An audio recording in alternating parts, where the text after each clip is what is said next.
जाती हमारी। कभी कब्र के बारे में सोचा, कभी गौर किया कब्र के अंदर हमारा क्या हाल होगा। आज इंसान अपनी खूबसूरती पे नाज करता है, मेरा लिबास अच्छा, मेरा मकान अच्छा, मेरा नाम ऊंचा। मरने के बाद यही तीन चीजें अल्लाह पहले बदल देता है, नाम मरहूम, मकान कब्र, लिबास कफन बना देता है। जिसके लिए पूरी जिंदगी आदमी मेहनत करता है, मेरा नाम ऊंचा हो जाए, मेरा मकान अच्छा हो जाए, मेरा लिबास अच्छा हो जाए। मरने के बाद यही तीन चीजें सबसे पहले मेरा रब बदलता है, नाम मरहूम, लिबास कफन, मकान कब्र बना देता है। ये कब्र, हमारे बुजुर्ग जब कब्रिस्तान से गुजरते थे तो खड़े होकर रोते थे, आंखों से आंसू, दाढ़ी भीग जाती, आंसू जमीन पे गिरते। देखने वाले देख के कहते थे, हुजूर आप बख्शे बख्शाए फिर भी इतना रोते हो। तो कहते ये कब्र दुनिया की मंजिलों में सबसे आखिरी मंजिल है और आखिरत की मंजिलों में सबसे पहली मंजिल है। अगर कब्र के सवालों के जवाब में पास हो गया तो आगे आसानियां हैं, और अगर कब्र के सवालों के जवाब में फंस गया तो आगे बड़ी मुश्किलें हैं। आला हजरत फरमाते, उनको रहम आए तो आए, वरना वो कड़ी मार है क्या होना है। छुप के लोगों से किए जिसके गुनाह, वो खबरदार है क्या होना है। सिर्फ नारा लगा लेने से जन्नत नहीं मिलेगी। अम हसिबतुम अन तदखुलुल जन्नता, क्या तुम ये गुमान करे बैठे हो कि जन्नत इतनी आसानी से मिल जाएगी। जन्नत मिलना इतना आसान नहीं है जितना आज हम लोगों ने सोच रखा है। लब्बैक या रसूल अल्लाह, लब्बैक या रसूल अल्लाह, माना जानते हो इसका? या रसूल अल्लाह मैं हाजिर हूँ। चेहरे पे सुन्नत रसूल है तो नारा लगाओ मैं हाजिर हूँ। नमाजों की पाबंदी करते हो तो नारा लगाओ मैं हाजिर हूँ। पड़े पड़े बिस्तर पे सो रहे हैं फजर में और लब्बैक या रसूल अल्लाह, लब्बैक या रसूल अल्लाह, मैं हाजिर हूँ या रसूल अल्लाह। हमारे बुजुर्गों में से एक बुजुर्ग ने कहा कि जब तुझसे कोई ये कहे कि तू नबी का आशिक है तो तू खामोश हो जाना। अगर ये कह दिया कि मैं नबी का आशिक हूँ तो नबी का आशिक और गलियों में गाने बजाता हुआ फिरे, नबी का आशिक और टीवी पर फिल्में देखे, नबी का आशिक और चेहरे पर सुन्नत रसूल भी नहीं। नबी के आशिक ऐसे नहीं होते। नबी का आशिक देखना है तो करनी की सरजमीन पे देखो, नबी का आशिक देखना है तो हजरत उवैसे करनी को देखो। बू जहल बड़ा बदकिस्मत था, मैं खाने में रहा महरूम रहा, बिन देखे उवैसे करनी ने पी इश्क नबी का जाम लिया। कौन है हजरत उवैसे करनी? आका फरमाते हैं कि कुछ अल्लाह के बंदे ऐसे हैं कि लिबास फटा हुआ होता है, बाल बिखरे हुए होते हैं, परगंदा हाल होते हैं। लौ अक़समा अलल्लाहि ला अबर्राहु, अगर वो अल्लाह की कसम खा ले तो अल्लाह उनकी कसम को जरूर पूरा फरमाता है। उन्हीं में से एक हजरत उवैसे करनी है। यही बात सुनो, तकरीर खत्म करने जा रहा हूँ। कल शबे बारात है ना, तो जरा समझ लो किसके नाम की हम फातिहा कराते हैं। कौन है उवैसे करनी? अल्लाह अकबर। वो हजरत उवैसे करनी के पैगंबर इस्लाम जिनके बारे में फरमाए कि कर्न में मेरा एक दीवाना रहता है, कर्न में मेरा एक आशिक रहता है। इतनी मोहब्बत थी मदीने वाले मुस्तफा से, बज़ाहिर नबी का दीदार न कर सके, सहाबियत के दर्जे से महरूम रहे। सहाबी किसे कहते हैं? सहाबी की तारीफ है, हुमुल मुमिनून अल्लज़ीना अदरकू सुहबतन नबी माल ईमान ए बकाइही माल इस्तिमरार। सहाबी उस मुसलमान को कहते हैं जो ईमान की हालत में नबी को देखे और ईमान की हालत में दुनिया से जाए। तो हजरत उवैसे करनी थे नबी के दौर में, लेकिन बज़ाहिर नबी का दीदार न कर सके। क्यों? अपनी बूढ़ी माँ की खिदमत की वजह से, अपनी माँ की खिदमत में लगे रहते थे। देखो, बिलाल हबशा से आ गए, सलमान फारस से आ गए, सुहैब रूम से आ गए। हजरत उवैसे करनी तो यमन में थे, करीब में थे, लेकिन नहीं पहुंचे। पूछा हजरत उवैसे करनी से तो कहा कि हजरत उमर फारूक आजम या हजरत मौला अली की जब उनसे मुलाकात हुई, पूछा आप गए क्यों नहीं? तो एक सवाल किया था, ये बताओ आपने मेरे आका का दीदार किया है, हमारे नबी की दाढ़ी शरीफ में कितने बाल सफेद थे? ये सवाल किया हजरत उवैसे करनी ने। तो उन दोनों सहाबी ने कहा कि आप बताएं। तो हजरत उवैसे करनी कहते हैं कि 17 बाल हमारे नबी की दाढ़ी शरीफ में सफेद थे। सुभान अल्लाह। ये हजरत उवैसे करनी है, बज़ाहिर नबी का दीदार नहीं किया, ख्वाब में कई मर्तबा नबी ने अपने आशिक को अपना दीदार कराया। वो हजरत उवैसे करनी सादगी का आलम देखे। आज हमारा लिबास फट जाता है तो हम बजाज की दुकान पे जाते हैं, आज हमारे कपड़े फट जाते हैं तो हम नया लिबास खरीद करके उसको नया लिबास सिलवाते हैं। हजरत उवैसे करनी का जब लिबास फट जाता तो किसी कपड़े वाले की दुकान पे नहीं जाते, बल्कि आप कूड़ा करकट जहां डलता था वहां जाते और वहां से कोई पुराना कपड़ा निकालते, उसे धोते, पाक करते और उसका पेबंद अपने कपड़ों में लगा करके रखा करते थे। मकाम जन्नत के दरवाजे पर रोक दिया जाएगा हजरत उवैसे करनी को। अर्ज करेंगे मुझे जाने क्यों नहीं दिया जा रहा है? आवाज आएगी अकेले मत जाओ, अपने नबी की उम्मत की शफाअत करो और उसको अपने साथ जन्नत में लेकर के जाओ। मकाम देखें और दुनिया में जिंदगी जीने का तरीका देखें। आज हमें भूख लगे हम ढाबों पे खाना खाते हैं, हमें भूख लगे हम होटल पे खाना खाते हैं, हमें भूख लगे तो हम अपने घर में ताजा खाना बनवा करके खाते हैं। हजरत उवैसे करनी को जब भूख लगती थी तब आप तालाब की तरफ जाते थे। कुछ सब्जी बेचने वाले लोग सब्जियां धोते थे तालाब में, उनके पत्ते रह जाते थे, उन पत्तों को खा करके गुजारा करते थे हजरत उवैसे करनी। उन पत्तों को खा करके गुजारा करते हजरत उवैसे करनी। मकाम शान देखे, जिक्र नबी की बारगाह में हो रहा है। जब जब जब जब गलियों से गुजरते तो बच्चे पत्थर मारते थे उनके ऊपर। एक दिन आपने बच्चों से कहा, बच्चों मुझे मोटे मोटे पत्थरों से ना मारा करो, जब तुम मोटे पत्थर मारते हो मेरे जिस्म से खून निकलता है, बह जाता है, जिससे मेरा वुजू टूट जाता है। मुझे छोटे छोटे पत्थरों से मारा करो ताकि मेरे जिस्म को चोट लगे लेकिन मेरा वुजू ना टूटे। मकाम अजमत जिक्र नबी की बारगाह में हो रहा है, चर्चा नबी की बारगाह में हो रहा है। दुनिया में जिंदगी जीने का तरीका देखा। जब गलियों से गुजरते कुत्ते भौंकते थे उवैसे करनी पे, कभी कुत्तों को जवाब नहीं दिया। श्रावस्ती में रहने वालों कभी जवाब नहीं दिया। एक दिन कुत्तों को जवाब दिया था, कुत्तों मेरे ऊपर भौंका ना करो, अभी तुम नहीं जानते कि तुम मुझसे बेहतर हो या मैं तुमसे बेहतर हूं। हजरत उवैसे करनी कहते हैं, कुत्तों अगर कल पुलसिरात में पार कर गया तो मैं तुमसे बेहतर हूं, और अगर मैं पुलसिरात पार ना कर सका तो कुत्तों तुम मुझसे बेहतर हो। कितना बड़ा मकाम है, कितनी बड़ी शान है उवैसे करनी की। सादगी का आलम देखे, खौफ खुदा का आलम देखे। मेरे आका की बारगाह में जिब्राइल अलैहिस्सलाम आए। आका ने फरमाया, जिब्राइल जरा जहन्नम के बारे में बताओ। तो जिब्राइल अलैहिस्सलाम ने अर्ज किया, आका जहन्नम के 7 तबके हैं। सबसे निचले तबके में मुनाफिकीन रहेंगे, उसके ऊपर वाले तबके में आग परस्त रहेंगे। ऐसे ही तरतीबवार 6 तबके गिनाए जिब्राइल अलैहिस्सलाम ने। 7वें तबके पे खामोश हो गए। 7वें तबके पे जुबान रुक गई उनकी। मेरे आका फरमाते, जिब्राइल आगे क्यों नहीं बोलते? 7वें तबके में कौन रहेंगे? जिब्राइल बोलो, क्या मेरी भी उम्मत जाएगी? क्या मेरी उम्मत के लोग भी रहेंगे? तब जिब्राइल अलैहिस्सलाम ने अर्ज किया, आका 7वें तबके में आपकी उम्मत के वो लोग रहेंगे जो बगैर तौबा किए हुए मर जाएंगे। इतना रोए मेरे आका, इतना रोए कि जिब्राइल अलैहिस्सलाम कहते, मैंने आका का सर अपनी गोद में रख लिया और आका की हिचकी बन गई। आका रोते थे, आका रोते थे इस उम्मत के गम में रात में। आज हमको गाने सुनने से फुर्सत नहीं, फिल्में देखने से फुर्सत नहीं। 2.5 घंटे की फिल्में बैठ के देखेंगे और 10 मिनट अपने नबी पे दुरूद शरीफ नहीं पढ़ सकते। 15-20 लोगों का परिवार हमारे घर में है, कभी दिल में ख्याल नहीं आता कि आज सब फजर की नमाज पढ़ें और फजर की नमाज के बाद सब कुरान की तिलावत करें। 10-12 लोग हमारे घर में, कभी दिल में ख्याल नहीं कि जुमे की नमाज के बाद सब लोग नबी पे 100 मरतबा दुरूद शरीफ पढ़ लें। वही फिल्मों की बातें, इलेक्शन की बातें, सियासत की बातें हमारे घरों के अंदर।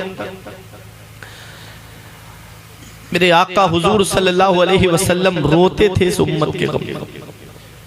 डॉक्टर इकबाल ने कहा था तमाशा तो देखो कि दोज़ख की आतिश लगाए खुदा और बुझाए मोहम्मद, ताज्जुब की जाहे फिरदौस आला बनाए खुदा और बसाए मोहम्मद। कैसे बुझाया मेरे आका ने जहन्नम की आग को, यही सवाल गर्दिश कर रहा था तो इसका जवाब मिला तो बरेली की सरजमीन पे मिला। बरेली की सरजमीन पे इमाम इश्क मोहब्बत की बारगाह में मिला।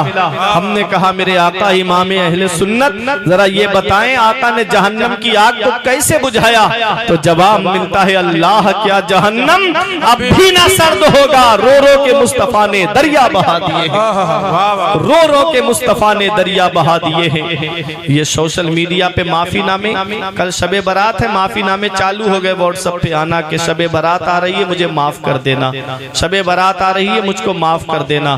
ये माफी उनसे मांगी जा रही है जो तुम्हें पहचानते तक नहीं, ये माफी उनसे मांगी जा रही है जो तुम्हें जानते तक नहीं। वो सोशल मीडिया वाले क्या तुम्हें पहचानेंगे। घर में बाप नाराज बैठा है, घर में माँ नाराज बैठी है, भाई भाई से नाराज बैठा है, बहन भाई से, बहन भाई के दरमियान ना इत्तेफाकी हो गई है, भाई बहन से नाराज बैठा है, बेचारी इंतजार करती है कि मेरे भाई के कदम मेरे घर में आ जाते। ईद के मौके पे दरवाजे पे नजरें लगी रहती, मेरे भाई के कदम मेरे घर में आ जाते। जरा सी बहनों से बात हो गई, बहन से रिश्ता ही खत्म कर लिया। अल्लाह अकबर, ये हाल है। और माफी मांगी जा रही है व्हाट्सएप पर, माफी मांगी जा रही है फेसबुक पर, माफी मांगी जा रही है सोशल मीडिया पर। परिवार वाले नाराज बैठे हैं, चचा ताऊ भतीजे सब एक दूसरे से नाराज हैं। उनसे माफी मांग रहे हो जो तुम्हें पहचानते तक नहीं, उनसे माफी मांग रहे हो जो तुम्हें जानते तक नहीं। माफी मांगना है तो अपने परिवार में मांगो। अल्लाह इस रात में बनी कल्ब की बकरियों के बालों के बराबर लोगों की मग़फ़िरत फरमाता है। बनी कल्ब की बकरियां, अल्लाह वह सबसे ज्यादा बकरियां उसी कबीले में पलती थी। एक बकरी के बाल आप गिन के नहीं बता सकते। अब बताओ उसमें इतनी बकरियां थी कि तारीख में मिलता है कि जब वो बकरियां लेके जंगल में जाते थे तो जंगल में उनकी ही बकरियां नजर आती थी। कितने लोगों की मग़फ़िरत होती होगी। तो इस रात में अल्लाह सबको बख्शता है, उसे नहीं बख्शता जो आपस में एक दूसरे से बुराई करे बैठा है, जो आपस में एक दूसरे से ना इत्तेफाकी किए बैठा है। 3 दिन से ज्यादा तो मुसलमान को वैसे भी नाराजगी का इजहार नहीं करना चाहिए। 3 दिन होने से पहले ही आपस में ही सुलह कर लेनी चाहिए। और अल्लाह उसको नहीं बख्शता है जो माँ बाप का नाफरमान है, अल्लाह उसे नहीं बख्शता है इस रात में जो माँ बाप का नाफरमान है। मेरे अजीजों, अगर माँ बाप नाराज हैं तो उनको राजी कर लो, अगर माँ बाप नाराज हैं तो उनको राजी कर लो। पैर पकड़ के भी राजी करना पड़े तो माँ बाप को राजी कर लो। माँ बाप अल्लाह की इतनी बड़ी नेमत है, इतनी बड़ी नेमत है। इसका पता तब चलता है जब बाप का साया हमारे सर से उड़ जाता है, जब माँ की चारपाई हमारे घर से उड़ जाती है, तब हमें एहसास होता है कि माँ बाप अल्लाह की कितनी बड़ी नेमत है। कभी सोचना, कभी देखना कि बाप हमारे लिए कितनी बड़ी अल्लाह की नेमत है। उसके चेहरे की तरफ देखना, उसकी सफेद दाढ़ी की तरफ देखना, उसके माथे की झुर्रियों की तरफ देख लेना। ये मुंबई कमाने जाने वाला एक बाप ही तो है, ये बेंगलोर दिल्ली कमाने जाने वाला एक बाप ही तो है, ये 3-3 साल के लिए सऊदी कमाने जाने वाला एक बाप ही तो है। बाप क्या नहीं करता अपनी औलाद के लिए, बाप कौन सी कुर्बानी नहीं देता अपनी औलाद के लिए। आज वही बाप बूढ़ा हो जाए, औलाद अपने माँ बाप का बिस्तर घर से बाहर कर देती है। इस वक्त के बारे में तो सोचा भी न था। बेटों से ज़ईफी में हुई खत्म रसाई, घर बार तो बांट लिए शौक से फुरकान, हिस्से में किसी के मगर माँ नहीं आई। वक्त ठुकरा देगा एक दिन सारी मेरी ये कुर्बानियां, दामने उम्मीद में फकत नाकामियां रह जाएंगी। शादियों के बाद बेटे तो अलग हो जाएंगे, बाप के हाथों में फकत बैसाखियां रह जाएंगी। बुढ़ापा क्या जवानी क्या ये बचपन बांट लेते हैं, न होकर दिल में गुंजाइश तो आंगन बांट लेते हैं। नहीं मंजूर हिस्से में किसी बेटे को अपनी माँ, मगर आपस में बूढ़ी माँ के कंगन बांट लेते हैं। नहीं मंजूर हिस्से में किसी बेटे को अपनी माँ, मगर आपस में बूढ़ी माँ के कंगन बांट लेते हैं। दिया था अब्बा ने जो एक झूमर बेच डाला था, खुशी से अपने अरमानों का दफ्तर बेच डाला था। बुलंदी मिल गई तो भूल बैठे हैं वही बेटे, कभी जिनके लिए अम्मी ने जेवर बेच डाला था। बुलंदी मिल गई तो भूल बैठे हैं वही बेटे, कभी जिनके लिए अम्मी ने जेवर बेच डाला था। तो मेरे अजीजों, शबे बरात में आप अपने माँ बाप को राजी करो, अपने भाइयों को राजी करो, अपने अजीजों को राजी करो, और इस रात में अपने गुनाहों से माफी मांगो, अपने गुनाहों से तौबा करो। अल्लाह रब्बुल इज्जत की बारगाह में रो रो करके अपने गुनाहों से माफी मांगा करो। अल्लाह बख्शने वाला मेहरबान है। मैंने बात यहाँ से निकली थी कि आप जब तालीम से करीब होंगे, एजुकेशन से करीब होंगे, तो आप नमाज के भी करीब होंगे, रोज़े के भी करीब होंगे, हज के भी करीब होंगे, ज़कात के भी करीब होंगे। अपने बच्चों को तालीम हासिल कराओ। खैरुकुम मन तअल्लमल कुरान व अल्लमह, तुम में सबसे बेहतर वो है जो कुरान सीखे और दूसरों को सिखाए। न कोई दौलत वाला बेहतर है, न बिल्डिंगों वाला बेहतर है, न ज्यादा प्रॉपर्टी वाला बेहतर है। सबसे बेहतर वो है, नबी फरमाते हैं, जो कुरान सीखे और दूसरों को कुरान सिखाए। तो अपने बच्चों को तालीम से हम किनार कराओ, अपने बच्चों को दीनी तालीम सिखाओ, और अपने बच्चों को दीनी तालीम के साथ साथ दुनियावी तालीम भी सिखाओ। जहां तुम्हारे बच्चे एक बेहतरीन हाफिज कुरान हो, वहीं एक बेहतरीन डॉक्टर भी हो। जहां तुम्हारे बच्चे एक बेहतरीन आलिम दीन हो, वहीं तुम्हारे बच्चे बेहतरीन इंजीनियर भी हो। जहां तुम्हारे बच्चे एक बेहतरीन आलिम दीन हो, वहीं तुम्हारे बच्चे एक बेहतरीन प्रोफेसर भी हों। ऐसा कभी मत करना कि दीनी तालीम के बाद आप दुनियावी तालीम उनको ना सिखाएं। दोनों तालीम आप अपनी औलाद को सिखाओगे, अपने बच्चों को सिखाओगे, तो दुनिया के किसी भी मोड़ पर वो बच्चा फेल नजर नहीं आएगा। हर मोड़ पर, हर महाज पर, हर मकाम पर, हर जगह पर वो बच्चा कामयाब नजर आएगा। क्योंकि आप देखो, हर डॉक्टर 30-35 साल में रिटायर हो जाता है, 50 साल में रिटायर हो जाता है, लेकिन जब दीनी तालीम उसके पास होगी, आलिम भी होगा ना, तो जितनी जितनी उसकी उम्र बढ़ती जाएगी, उतनी ही उसके कलम की ताकत भी बढ़ती जाएगी। जितनी उसकी उम्र बढ़ती जाएगी, उसके फतवे की तकवीयत और बढ़ती चली जाएगी। ऐ ईमान वालों, अपने आप को जहन्नम की आग से बचाओ और अपने घर वालों को जहन्नम की आग से बचाओ। परवरदिगार आलम की बारगाह में दुआ है कि मेरे कुछ अर्ज करने में सबकत लिसानी की वजह से या बतकाज़ाए बशरियत कोई गलती हुई हो, तो मैं इन उलमा को, आले रसूल को गवाह बना के तौबा करता हूँ। अस्तगफिरुल्लाह रब्बी मिन कुल्ले ज़ंबियों व अतूबु इलैहि। कलमा तय्यब पढ़ने, ला इलाहा इल्लल्लाहु मुहम्मदुर रसूलुल्लाह सल्लल्लाहु अलैहि वसल्लम। रही कली तो फूल खिले।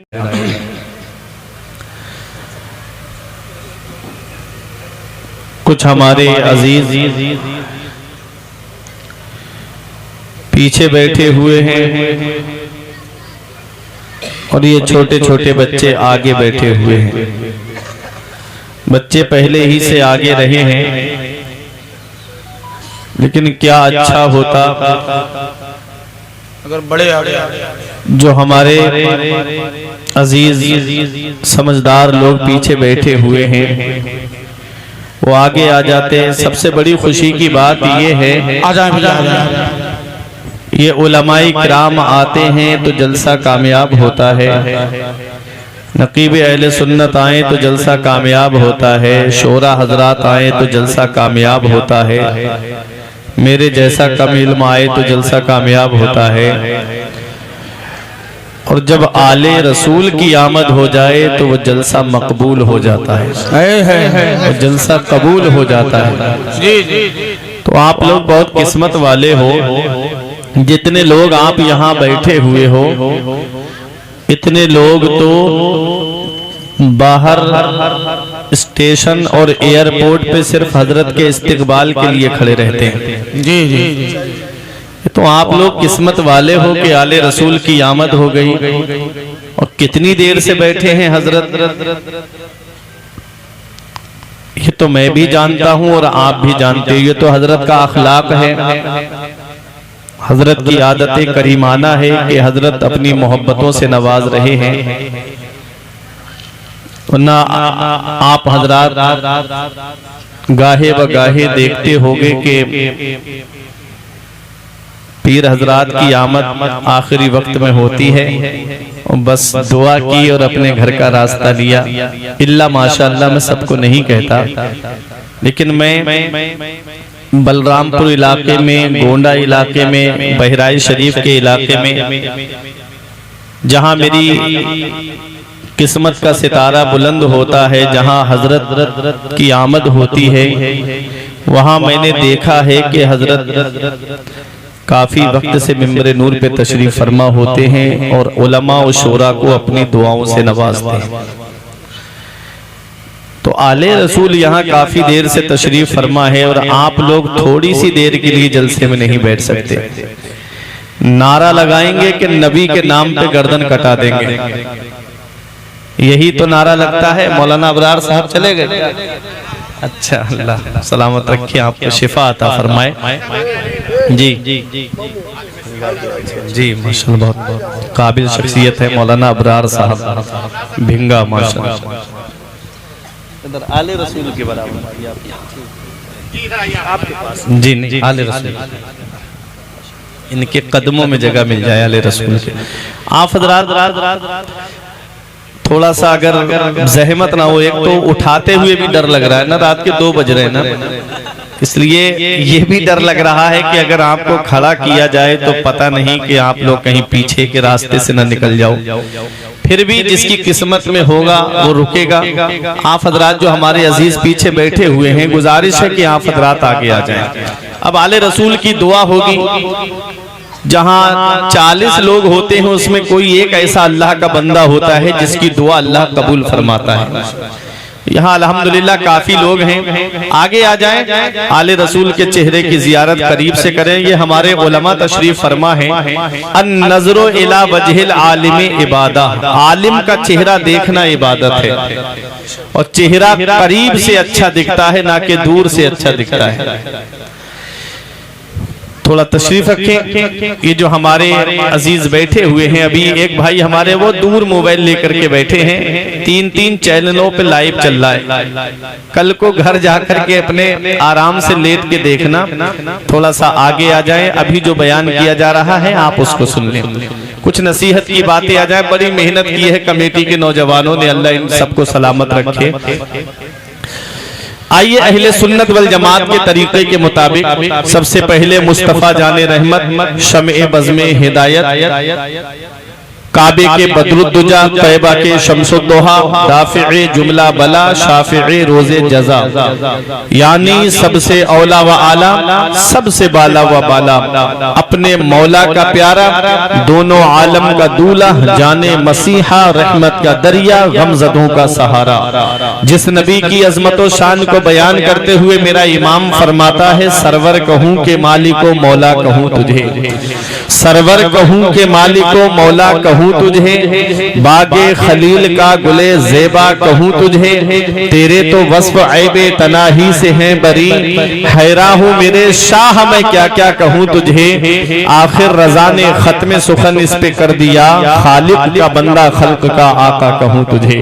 वो नबी जिनकी अजमत व शान को बयान करते हुए मेरे पीरो मुर्शिद हुजूर ताजुल शरिया फखरे अजहर फरमाते हैं, जहां में उनकी चलती है वो दम में क्या से क्या कर दें, जहां में उनकी चलती है वो दम में क्या से क्या कर दें, जमी को आसमां कर दें, सुरैया को सरा कर दें, फिजा में उड़ने वाले यूं ना इतराएं, निदा कर दें वो जब चाहें, जिसे चाहें उसे फरमा रवा कर दें। तमाम लोग मोहब्बत व अकीदत के साथ गुंबदे खजरा की जानिब लो लगाकर दुरूद पाक की डालियां मोहब्बत की थालियों में इस उम्मीद पर सजाकर पेश करें कि जमाने से मुसलसल दर्द सुबह शाम मिलता है, जमाने से मुसलसल दर्द सुबह शाम मिलता है, दुरूद पाक पढ़ लीजिए बहुत आराम मिलता है। पढ़िए बाबा से बुलंद, अल्लाहुम्मा सल्ली अला सय्यदना व मौलाना मुहम्मदिन व बारिक वसल्लिम, सलातन व सलामन अलैका या रसूल अल्लाह सल्लल्लाहु ताला अलैहि वसल्लम।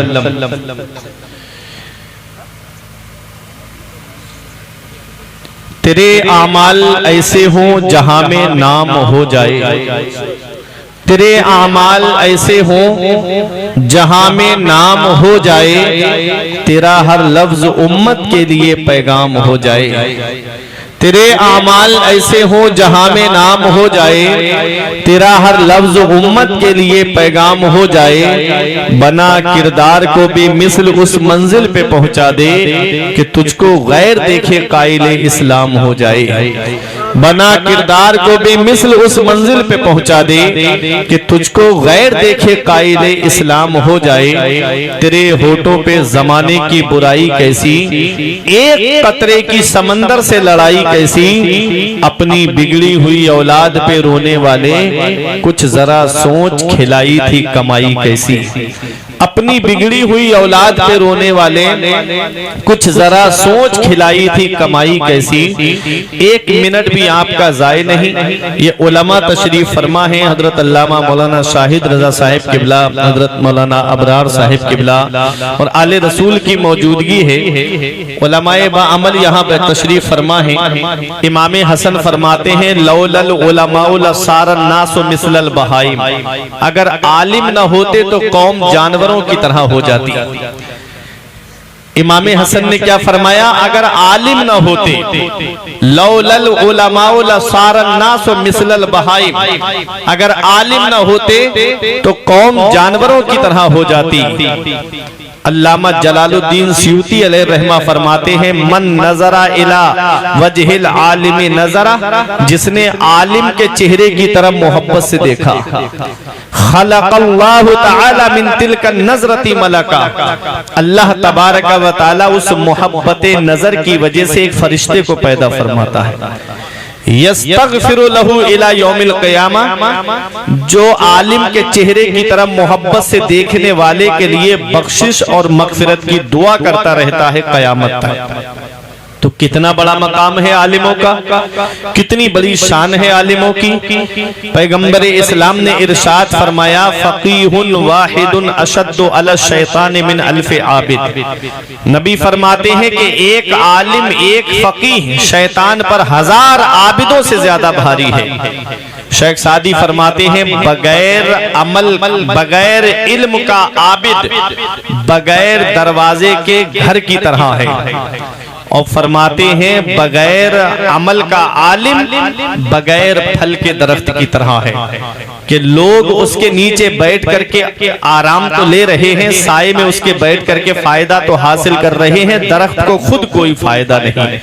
ऐसे ही वो आबिद जो इल्म नहीं रखता है, जिसके पास तालीम नहीं है, जिसके पास एजुकेशन नहीं है, जिसके पास शिक्षा नहीं है, ऐसा आबिद ऐसे घर की तरह है कि जिसमें कोई दरवाजा नहीं है, जो चाहे वो अंदर आए, जो चाहे वो बाहर जाए। कब शैतान उसको बहका दे वो भी नहीं जानता है, लेकिन एक आलिम को शैतान नहीं बहका सकता, 1000 आबिदों को शैतान बहका देगा।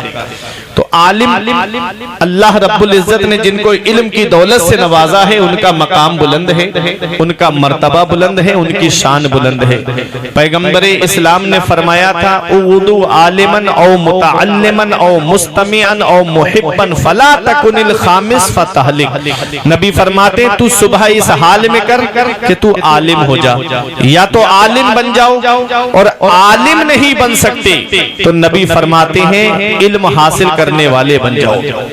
आले रसूल तशरीफ फरमाए हजरत, इस हदीस में गौर करने की बात यह है कि नबी ने फरमाया या तो आलिम बनो, और आलिम नहीं बन सकते तो आलिम से दूर नहीं किया, नबी ने फरमाया आलिम से इल्म हासिल करने वाले बन जाओ, आलिम से इल्म हासिल करने वाले बन जाओ। अगर आलिम से इल्म हासिल करने वाले भी नहीं बन सकते तो नबी फरमाते हैं आलिम की बातें सुनने वाले बन जाओ, आलिम की बातें सुनने वाले बन जाओ। एक बहुत चुभता हुआ मैं जुमला दे रहा हूं, आप बर्दाश्त कर लें।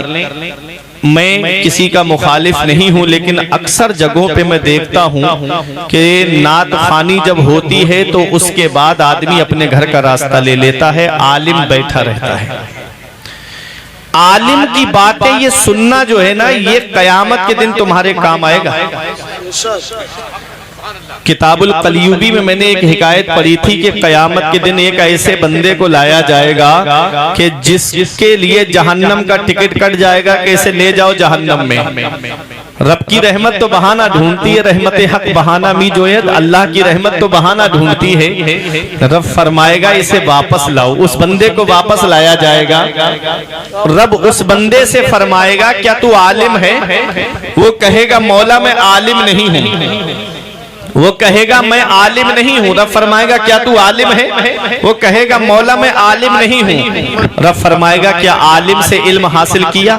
वो कहेगा मैंने इल्म भी हासिल नहीं किया। रब फरमाएगा क्या आलिम की बातें सुनता था? जब आलिम बोलता था तो उनकी बातें सुनता था? वो कहेगा मौला मैं आलिम की बातें भी नहीं सुनता था। अब ना तो आलिम है, ना तालिबे इल्म है, ना आलिम की बातें सुनने वाला है।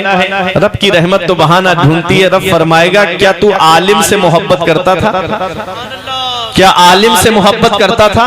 वो कहेगा मौला मैं आलिम से मोहब्बत भी नहीं करता था। रब फरमाएगा क्या तेरा कोई आलिम दोस्त था? क्या तेरी दोस्ती आलिमों से थी? किसी आलिम से दोस्ती थी? वो कहेगा मौला मैं मेरा कोई आलिम दोस्त भी नहीं था। अब कुछ बचा? न तो आलिम है, न तालिबे इल्म है, न आलिम की बातें सुनने वाला है, न आलिम से मोहब्बत करने वाला है, न आलिम से दोस्ती है इसकी। रब की रहमत तो बहाना ढूंढती है। रब फरमाएगा क्या तेरा कोई ऐसा दोस्त था कि जिसका आलिम दोस्त था?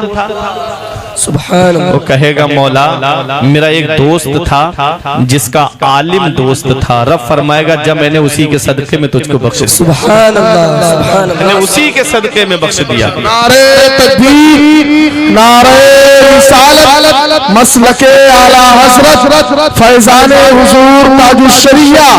नारे तकबीर, नारे रिसालत। तब फरमाएगा मैंने उसी के सदके में तुझे बख्श दिया। तो आलिम की बातें सुना करो। जब आलिम बोला करे तो उनकी बातें गौर से सुना करो। ये बातें सुनना कयामत के दिन तुम्हारे काम आएगा। नबी फरमाते या तो आलिम बनो, आलिम नहीं बन सकते तो आलिम से इल्म हासिल करने वाले बन जाओ। आलिम से इल्म हासिल करने वाले नहीं बन सकते तो आलिम की बातें सुनने वाले बन जाओ। अगर आलिम की बातें सुनने वाले भी नहीं बन सकते तो आलिम से मोहब्बत करने वाले बन जाओ। नबी फरमाते फला तकुनिल खामिस, पांचवा मत बनना। इनकी बुराई करने वाला मत बनना, इनकी गीबत करने वाला मत बनना, इनकी चुगली खाने वाला मत बनना, इनकी तौहीन करने वाला मत बनना। देखा जाता है कि अभी आलिम के पीछे नमाज पढ़ के आए और होटल पे एक चाय की चुस्की लगाते हुए कहते हैं मौलाना समझ में नहीं आ रहा, इनके पैर नहीं रुकते हुजरे में, इनके कदम नहीं रुकते, मस्जिद में गंदगी बहुत है, झाड़ू भी नहीं लग रही है टाइम से। ये हाल है। बाज जगह तो इमाम साहब ने रात में पानी का वो गर्म पानी करने का होता है ना, तो वो बेचारे सो गए होंगे, इशा की नमाज पढ़ के गीजर की चटकनी नहीं दबाई थी उन्होंने, तो पानी ठंडा रह गया फजर में, तो इमाम साहब का हिसाब कर दिया। बोले ये इमाम साहब लापरवाह बहुत है। ये हाल है। इमाम इस काम के लिए होता है, इमाम अल्लाह की इबादत के लिए होता है, इमाम नमाज के लिए होता है। मुसल्ले पे देखो इमाम वक्त पे नमाज पढ़ा रहा है कि नहीं पढ़ा रहा है, इसके लिए आप आदमी अलग से रखिए ना। झाड़ू के लिए आदमी अलग से रखिएगा। मुंबई वगैरह में जाएंगे आप, अलग से आदमी रहता है। इमाम सिर्फ नमाज पढ़ाएगा। इमाम को सिर्फ नमाज से मतलब है, उसके अलावा किसी काम से मतलब नहीं होता। और गांव के अंदर इमाम साहब को हर चीज से मतलब होना चाहिए। ये हाल आज हमारी कौम का होता जा रहा है। ये मुसीबतें यूं ही हमारे ऊपर नहीं आ रही हैं, ये परेशानियां यूं ही हमारे ऊपर नहीं आ रही हैं। 5 मिनट की क्लिप सुन के आदमी मुफ्ती बन रहा है आज। 5 मिनट की क्लिप मोबाइल पे सुन के आया, कोई मिर्जा को सुन रहा है, कोई यूनुस गोबर को सुन रहा है, उसको किस्म किस्म की बातें खुराफात करता हुआ वो नजर आता है। और आदमी उसको सुन करके, अब आदमी हमसे मसला पूछता नहीं है, अब हमको बताता है आके मसला। अब पूछता नहीं है, बताता है। बुलेट चला के आया जुमे के लिए और मस्जिद में कुर्सी पे बैठ के नमाज पढ़ रहा है। उनसे कहा गया कि भाई नमाज पढ़ रहे हो, गाड़ी चला के आए हो, अभी किक मार के आए हो तुम, ये बताओ कुर्सी पे बैठ के नमाज क्यों पढ़ रहे हो? तो कहते हैं ला इकराहा फिद्दीन, दीन में जबरदस्ती नहीं है मौलाना साहब, दीन में जबरदस्ती नहीं है। अब आदमी मसाला पूछता नहीं है, बताता है उल्टा आकर के आलिम को, कहता है हमने तो ऐसा सुना था नेट पे, फला मौलाना तो ऐसा बोल रहे थे। हर सफेद गोली सिट्रॉन की नहीं होती है, हर दाढ़ी टोपी वाला मौलाना नहीं होता है। हर दाढ़ी टोपी वाले को देख करके ये मत समझ लेना कि ये मौलाना है। अरे उस आलिम की तकरीर सुना करो जो मसलक के आला हजरत को फॉलो करता है, उस आलिम की बातें सुना करो जो आला हजरत के मिशन को आगे बढ़ाता है। देखा नहीं तुमने, हर एक का मरना बराबर नहीं होता, हर एक का दुनिया से जाना बराबर नहीं होता। अरे ऐसे भी अल्लाह के बंदे हैं कि इधर उनका जनाजा उठता है, उधर लाखों लोगों की आंखों में आंसू होते हैं। बरेली शरीफ की सरजमीन पर एक आलिम का जनाजा उठा था जिसे दुनिया ताजु शरिया के नाम से मशहूर है। लाखों लोगों की आंखों में आंसू थे, हर आंख रोकर कह रही थी अख्तरे कादरी खुल्द में चल दिया, अख्तरे कादरी खुल्द में चल दिया, खुल्द वाह है हर कादरी का।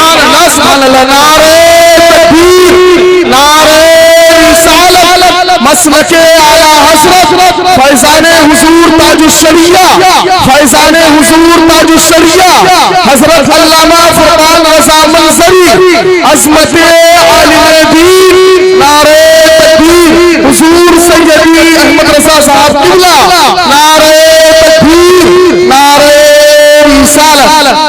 सरदारी इल्म से मिलती है, बुलंद मकाम इल्म से मिलता है, बुलंद अजमत इल्म से मिलती है, मकाम सुरैया इल्म से मिलता है।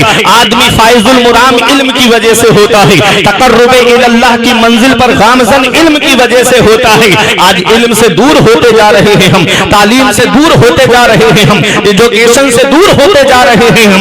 आज मुसलमानों की बस्तियों से गुजरो तो छोटे छोटे बच्चे मोबाइल लेकर के कोई पबजी खेल रहा है, कोई फ्री फायर खेल रहा है, कोई फेसबुक चला रहा है, कोई व्हाट्सएप चला रहा है, कोई इंस्टाग्राम पे तस्वीरें अपलोड करता हुआ नजर आ रहा है। ये हाल मुसलमानों के बच्चों का होता जा रहा है। फिर रोना रोया जा रहा है, मुसलमान सताए बहुत जा रहे हैं, मुसलमान परेशान बहुत है। याद रखना ए अजमत मुस्तफा कॉन्फ्रेंस में आने वालों, अगर कामयाबी चाहते हो तो अपने बच्चों को तालीम से हमकिनार कराओ। अगर फाइजुल मुराम होना चाहते हो तो अपने बच्चों को शिक्षा से करीब करो।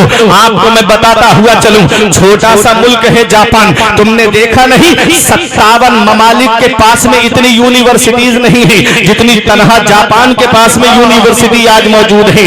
एक अमेरिका ने पूरे जापान को तबाह कर दिया, ऐसा उस पर परमाणु गिराया कि आज तक वो इसका खुमियाजा भुगत रहा है। पूरा जापान तबाह कर दिया गया। किसी सहाफी ने पूछा, किसी अखबार निगार ने पूछा कि ऐ जापान के किसी मौर्रिख से पूछा था, साइंटिस्ट से पूछा था, क्या तुम्हारे दिल में बदला लेने के लिए नहीं जागी कोई आग? क्या तुम ये नहीं सोचते हो कि अमेरिका ने तुमको तबाह कर दिया, तुम अमेरिका से बदला लो? अमेरिका ने तुम्हारे अंदर ऐसे इतना नुकसान किया है, फिर भी तुम्हारे दिल में ये कभी बदले की आग नहीं जागी कि हम अमेरिका से बदला ले उलमा की मौजूदगी में? तो उस जापान के शख्स ने कहा था इससे बड़ा बदला हम अमेरिका से क्या लेंगे कि उनके व्हाइट हाउस में उनके प्रेसिडेंट के सामने जो लैपटॉप रखा हुआ है वो जापान का। इससे बड़ा बदला क्या लेंगे? ये तालीम, एजुकेशन, शिक्षा, जिससे आज हम और हमारे बच्चे दूर हैं। तालीम होगी, कलम होगा, तुम्हारे बच्चों के पास में तभी कामयाब हो सकते हो, वरना वो दिन दूर नहीं है। ना संभलोगे तो मिट जाओगे हिंदू मुसलमानों, तुम्हारी दास्तां तक भी न होगी दास्तानों में। हर मुसलमान के एक दो घर को छोड़ करके आपको बच्चे जाहिल मिल जाएंगे। हर घर में कोई ना कोई बच्चा आपको अनपढ़ मिल जाएगा। क्यों? क्योंकि वो सोचता है ना कि मेरा बाप पंचर की दुकान चलाता है, पंचर जोड़ता है, मरने के बाद मुझे ही तो दुकान संभालनी है।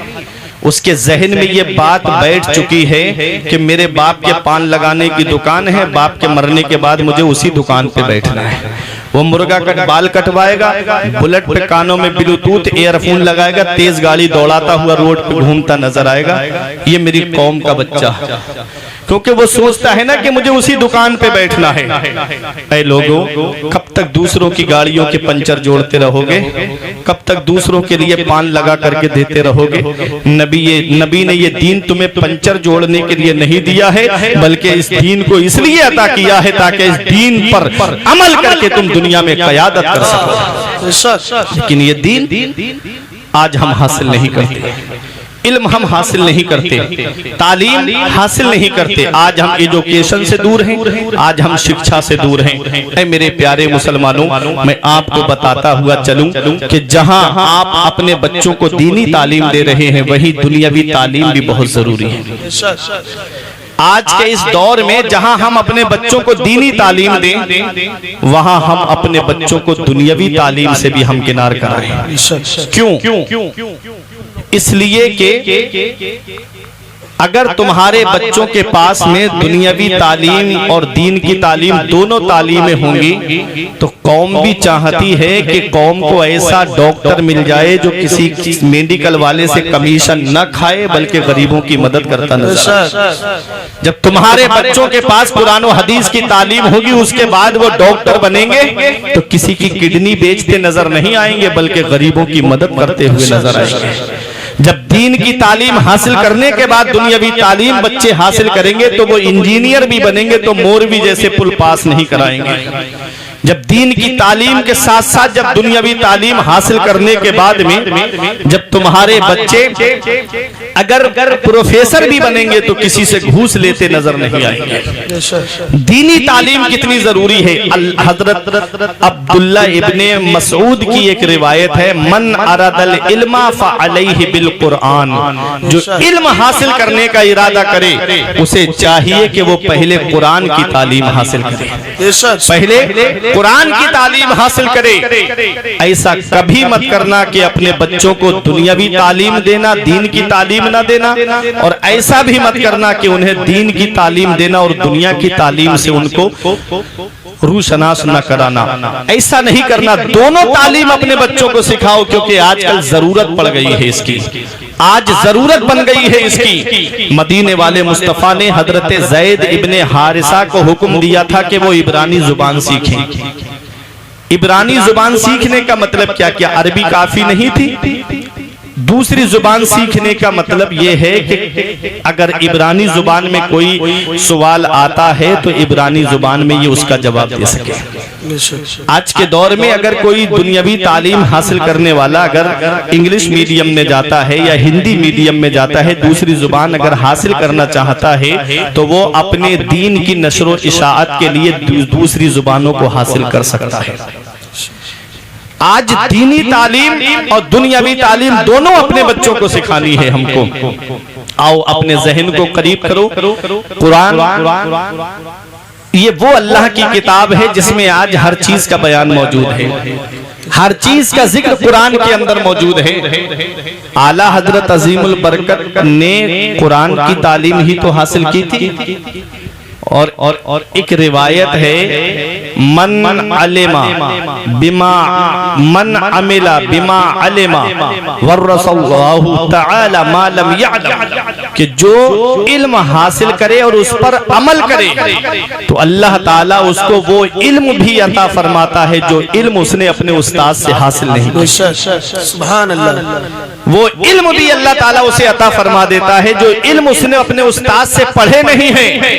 आला हजरत अजीमुल बरकत को देखो, 1000 से ज्यादा किताबें लिखने वाली वो शख्सियत और 55 से ज्यादा उलूम पे महारत रखने वाली वो शख्सियत।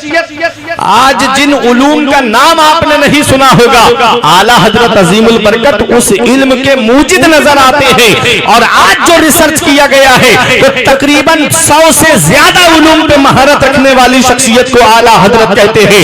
आज आप देखते हो किसी की ऊंची टोपी देखी, आप कहते हो कि ये बहुत बड़ा मौलाना है। अगर किसी का जुब्बा नीचा देखा, आप कहते हो ये बहुत मौलाना है। अगर किसी की तुमने सदरी चमकदार देखी, तुम कहते हो ये बहुत अच्छा मौलाना है। अगर किसी का कोट तुमने चमकदार देख लिया, कहते हो ये बहुत ऊंचा मौलाना है। अरे मौला आलिम, सबसे बड़ा आलिम कौन है? तो ये मौलाना अबरार से मत पूछो, ये मौलाना शाहिद रजा से मत पूछो, ये इन उलमा शोरा से मत पूछो। अरे चलो बरेली के इमाम से पूछते हैं। हमने कहा हे बरेली के इमाम, जरा ये तो बताइए सबसे बड़ा आलिम कौन है? क्या ऊंची टोपी वाला सबसे बड़ा आलिम है? क्या नीचे कुर्ते वाला सबसे बड़ा आलिम है? क्या चमकदार जर्द बर्क लिबास पहनने वाला सबसे बड़ा आलिम है?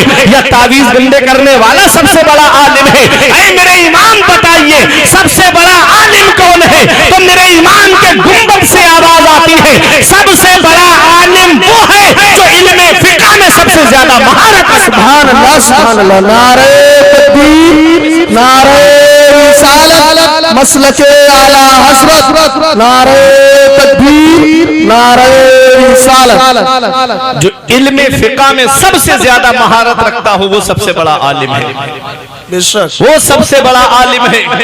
अपने बच्चों को दीनी तालीम से हम किनार कराओ। मन अरदल इल्मा फअलैहि बिल कुरान, जो इल्म हासिल करे तो उसको चाहिए कि वो पहले कुरान की तालीम हासिल करे। अपने बच्चों को मदरसा भेजो, अपने बच्चों को दीनी तालीम हासिल कराओ। अगर इन बच्चों को कुरान नहीं सिखाया आपने और ये बच्चे हलाल और हराम, जायज और नाजायज में तमीज न कर सके, कयामत के दिन ऐसी औलाद बाप को खींच के लाएगी रब की बारगाह में, कहेगी मौला मेरा बाप मुझे भूखा रखता ये गवारा था, मेरा बाप मुझे नंगा रखता ये गवारा था, इसने मुझे कुरान की तालीम नहीं दिलाई जिसकी वजह से मैं जायज और नाजायज में फर्क न कर सका। आज अकेला जहन्नम में नहीं जाऊंगा, अपने बाप को जहन्नम साथ लेकर जाऊंगा। बताओ, दौलत औलाद के लिए जमा करके गए, मकान औलाद के लिए बना करके गए, बिल्डिंग औलाद के लिए बना करके चले गए, कुरान नहीं सिखाया औलाद को, वही औलाद जहन्नम में ले जाने का जरिया बन गई।